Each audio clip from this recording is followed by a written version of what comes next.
Now I want to get on to other issues affecting this country, and one of the benefits of the AUKUS nuclear subs deal, of course, is that nuclear experts now in the UK and US are taking a bit more of an interest in what's happening here when it comes to our energy. So they can actually help us out with their experience and expertise. One such expert is Andy Storer. He runs the Advanced Nuclear Manufacturing Research Centre in the UK, and he's visiting from there at the moment. He joins me live from Melbourne. Thanks for joining us, Andy. Really good to talk to you.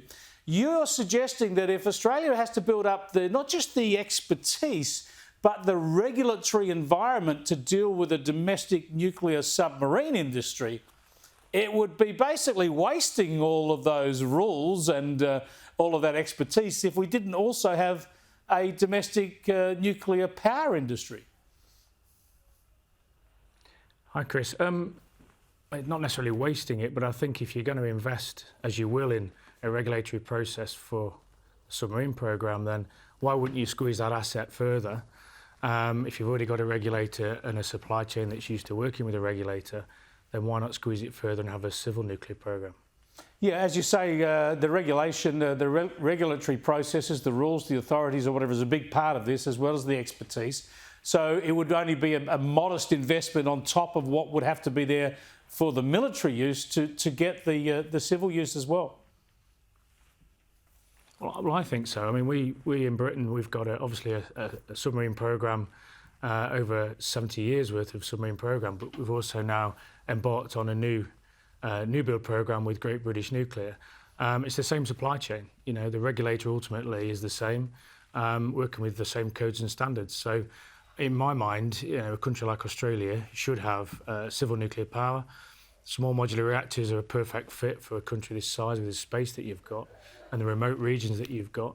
Why not? In my head, why not? You know, and if you're going to set up and invest in that regulatory regime, then I would certainly think you should squeeze the asset and go further.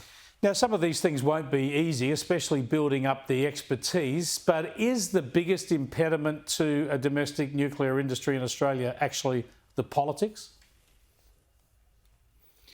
It seems to be. I've been here nearly a week and I'm struggling to find any clarity, if I'm honest, on where the country is headed with civil nuclear.